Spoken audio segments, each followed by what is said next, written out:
O que é a literatura? Preparando o terreno do Christopher Neal, tradução de L.H. Marx II e André Luiz Alves Pereira. Vamos ao prólogo. Suponha que você esteja lendo A Terra Inútil de Eliot, Rei Lear de Shakespeare, Ulisses de Joyce e A Enfermaria número 6 de Chekhov. Você está lendo um poema, uma peça, um romance e um conto. Poderíamos também dizer que você está lendo uma obra de literatura ou de literatura imaginativa, embora no caso de Rei Lear, alguém pudesse inclinar a negar isso, pretendendo distinguir nitidamente literatura de drama. Suponha agora que você esteja lendo as Filípicas do político clássico ateniense Demóstenes, o Burial de Sir Thomas Browne, sobre a natureza das coisas do poeta romano Lucrécio e o Sermão da Montanha do Novo Testamento. Você agora está lendo uma obra de oratória, um ensaio, filosofia e leitura bíblica. Uma vez mais, poderíamos dizer que você está lendo uma obra de literatura. O que você está lendo é tanto oratória, ensaio, filosofia, leitura bíblica, quanto uma obra de literatura. Suponha finalmente que você esteja lendo O Dia do Chacal, de Frederick Forsyth, e os escritos de um poetastro vitoriano, um conto na Just Seventeen, e George the Big Engine, do reverendo Audrey. O que você está lendo agora é um romance, uma poesia ou versos e histórias. Poderíamos também dizer que você está lendo literatura, mas dificilmente diríamos que fosse literatura séria. Alguns ainda poderiam dizer que sequer fosse literatura, não era de fato literatura. Não bom e importante o bastante, poderiam dizer, para merecer o título de literatura. Essas são algumas das coisas que temos de explicar quando tentamos entender o que é a literatura. 3 coisas parecem imediatamente se destacar. Podemos duvidar se o drama é literatura. Uma obra literária não precisa ser exclusivamente ou mesmo primariamente uma obra literária. E podemos usar o termo literatura e seus cognatos tanto de maneira neutra quanto de maneira honorífica. Direi algo sobre cada um desses pontos. O problema do drama. O que deveríamos duvidar se o drama é literatura? Por que deveríamos duvidar se o drama é literatura? Uma resposta é que o drama é uma arte performática, enquanto a literatura não. Não fazemos performance de romance ou poesia. Poderia dizer, embora façamos performance de danças, peças e músicas. Portanto, o drama tem de pertencer às artes performáticas, não à literatura. Essa conclusão é bastante precipitada, porque o drama não poderia pertencer a ambas as categorias. Por que não encenar algumas obras de literatura? Na verdade, podemos nos perguntar se alguém fazendo uma leitura de um romance no rádio, por exemplo, ou num recital público de poesia, não estaria fazendo uma performance exatamente como faz um ator numa peça? Se sim, então romances e poesia são tão encenáveis quanto as peças, embora possam não exigir performance como as peças normalmente exigem. Contudo, peças que claramente não são literatura, a mímica, por exemplo, a razão pela qual não é literatura, não apenas indica a solução da questão do drama, mas também algo sobre a natureza da própria literatura. A literatura é necessariamente linguística. Ela se distingue da pintura, da escultura, da música, da dança, da arquitetura pelo uso da linguagem. Grosso modo, apenas grosso modo, a linguagem isto é, as palavras para o autor, aquilo que o ato de pintar é para o pintor.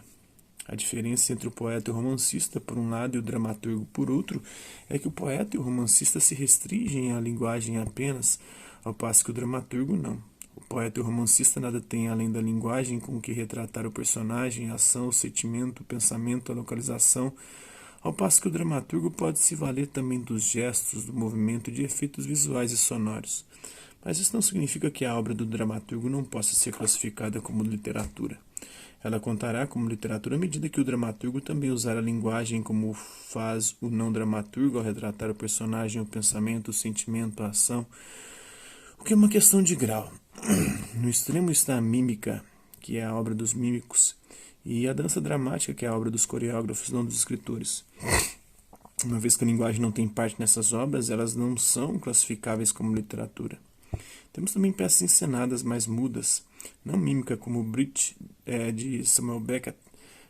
No outro extremo temos o radioteatro sem efeitos sonoros, no qual toda a obra é feita, assim como no romance, pelo uso da linguagem do autor e pelo discurso dos atores. Essas são obras de literatura dramática. No meio estão a maioria dos dramas, como o Rei Lear, cuja linguagem é usada junto com recursos de palco, e nessas peças o uso que o autor faz da linguagem também nos justifica a chamá-las de obras literárias. É por isso que scripts de filmes raramente são classificáveis como obras literárias. Nos filmes, a linguagem está praticamente subordinada à imagem visual. O drama é, portanto, uma categoria que perpassa a literatura. Dizer que uma obra literária é parcialmente dizer que ela usa a linguagem. Dizer que ela é um drama é dizer, entre outras coisas, que ela comumente tem de ser encenada. Mas ser uma obra que requer encenação não impede uma peça de também ser uma obra de literatura. Mas o que queremos dizer por literatura?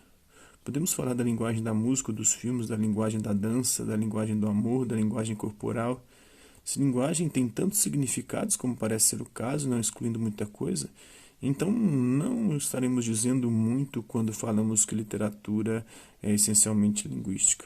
Não obstante esse sentido de linguagem restrito, linguagem, do modo como uso, refere-se a um léxico, a uma sintaxe e uma semântica, tal como exibido pelo francês, inglês, russo, chinês.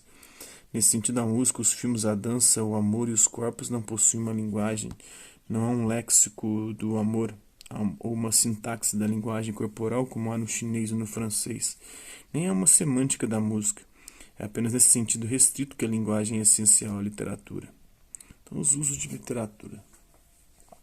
Tendo levantado a dúvida sobre o drama, podemos nos voltar aos outros dois pontos que emergiram do meu breve levantamento do uso.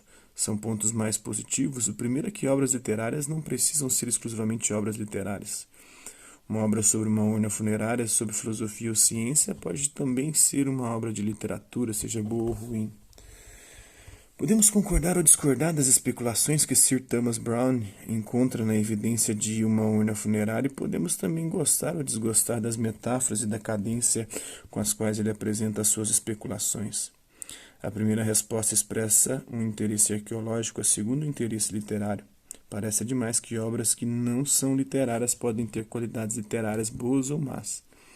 Um argumento filosófico pode ser apresentado de maneira desajeitada ou elegantemente. Um livro didático pode ser vívido ou maçante, e mesmo as atas de uma reunião de conselho podem ser escritas de maneira nítida ou carregada. Não chamaríamos essas coisas de literatura como chamamos o urn boreal, ou sobre a natureza das coisas. E se perguntamos por quê, levantamos o segundo ponto positivo que emergiu do nosso levantamento do uso. A resposta parece ser que ou as qualidades literárias desempenham um papel menor no todo da obra e, portanto, não são classificáveis como literatura, sejam boas ou ruins, ou que as qualidades literárias são pobres e desinteressantes de modo que não merecem o título honorífico de boa literatura. Numa resposta, estamos classificando as obras de maneira neutra, pela dimensão do papel que as qualidades literárias desempenham na obra como um todo, sejam essas qualidades apresentadas como boas ou ruins nessas obras. Na outra resposta, parece que estamos classificando as obras apenas de acordo com o valor de suas qualidades literárias. E o segundo ponto positivo era exatamente que literatura e seus cognatos podem ser usados de maneira neutra ou honorífica. Quando contrastamos a literatura com a ciência ou a história, ou contrastamos a literatura séria com a literatura escapista, estamos usando a palavra literatura de maneira neutra, isenta de valores. Se dizemos que um conto de Just Seventeen não é literatura, estamos usando a palavra de maneira honorífica. Conto, pressupomos nós, carece simplesmente de valor literário e por essa razão não deveria ter o título de literatura. As expressões cognatas, obra de literatura e obra literária, funcionam do mesmo modo. Se nos pedissem para organizar os livros em uma mesa em duas pilhas, uma com um rótulo obras literárias ou obras de literatura e a outra outras obras, poderíamos colocar os livros que consideramos como ficção sem valor na primeira pilha, ao lado de Anna Karenina, entendendo obras literárias de maneira neutra, ou poderíamos pô-las na segunda pilha, entendendo o rótulo de maneira honorífica. Em nenhum desses casos estaremos errados. Estaremos apenas classificando de acordo com princípios diferentes, permitidos pela flexibilidade do termo. É por isso que uma ata bem escrita de uma reunião geralmente seria posta na pilha de outras obras, pois nenhum desses princípios a classificaria normalmente como literatura. Suas qualidades não literárias, enquanto documentos comerciais, desempenham um papel muito mais proeminente no todo do que a sua única qualidade literária de clareza. Isso impede, portanto, de ser classificado como literatura de acordo com o sentido neutro da palavra. A sua qualidade única de clareza tem apenas um parco valor literário, portanto sequer conta como literatura no sentido honorífico. Essas últimas observações sugerem que podemos definir literatura de duas formas. Correspondendo aos usos neutro e honorífico da palavra, podemos defini-la como escritos com certa propriedade ou propriedades, neutra a literalidade, ou como escritos que têm um alto grau de certo tipo de valor, valor literário. Isso seria, de certo, apenas um primeiro passo, pois a menos que eliminemos as palavras literalidade e valor literário, as definições são circulares. O próximo passo, por isso, aparentemente seria estabelecer quais as características dos escritos conferem literalidade e quais conferem valor literário. Um programa duplo parece forçosamente se apresentar. Pretendo, porém, seguir apenas um deles, o programa mais fácil de estabelecer aquilo que faz uma obra se tornar literária. A segunda questão, que faz uma obra literária ser boa, é uma questão que não discutirei aqui. Obviamente, a resposta a essa questão é vacuamente oferecida pela resposta à primeira, o que a torna uma obra literária afinal. Pois se obras literárias são obras com certas propriedades, então boas obras literárias serão aquelas com ocorrências boas dessas propriedades. Do mesmo modo que se livros metafísicos são investigações sobre a natureza das coisas, então os bons livros metafísicos são boas ocorrências de investigações sobre a natureza das coisas. Mas isso não nos diz o que conta como uma boa ou má ocorrência. Embora eu não vá discutir essa questão explicitamente, darei razões no capítulo 9 para se pensar que é um elemento subjetivo nas avaliações literárias e que a bondade de obras literárias repousa parcialmente na mente do observador. Deixando de lado, por agora, a questão do valor literário, é natural pensar que devêssemos começar pela busca da literalidade. Mas precisamos resolver primeiro uma questão preliminar. Uma questão que pode ter já ocorrido a alguns leitores. Eis a questão. Tenho falado de literatura e definição da literatura em termos de escritos, e todos os exemplos que ofereci até agora foram de obras escritas. Mas essa maneira de falar é imprecisa e os exemplos são enganadores, pois muitas obras literárias não são escritas, são obras orais. Poderia parecer simples resolver essa questão. Tudo o que temos de fazer, poderíamos pensar, é substituir a palavra escritos por alguma expressão, como obras escritas ou orais, e pronto. Isso de fato remediaria a imprecisão. Mas nada nos diria sobre o papel da escrita na literatura ou sobre as relações complexas e interessantes da palavra escrita e falada. Essas relações merecem ser exploradas um pouco, principalmente porque raramente o são.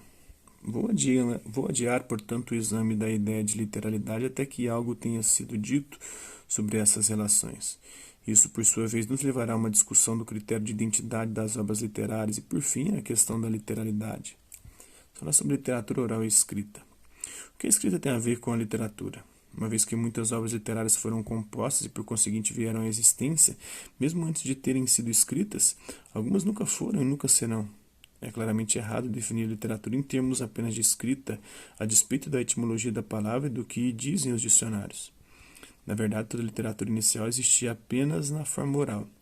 O contador de histórias do mercado ancestral do romancista contemporâneo recitava histórias orais não escritas. Uma vez estabelecido esse ponto, parece bastante óbvio. Mas então podemos nos perguntar por que falamos como se não fosse esse o caso. Falamos como se literatura consistisse inteiramente de obras escritas. A resposta suspeito é dupla.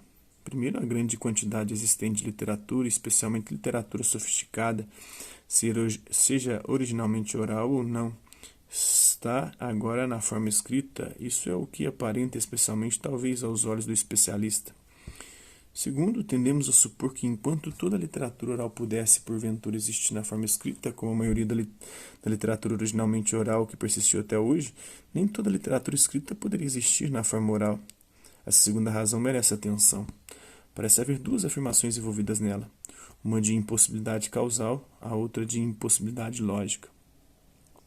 A primeira é que obras longas e complexas, como, por exemplo, os 2 volumes de lembranças de coisas passadas de Proust, não poderiam ter sido compostas de forma não escrita, uma vez que excedem a capacidade da mente compor, revisar e editar usando apenas os recursos da memória.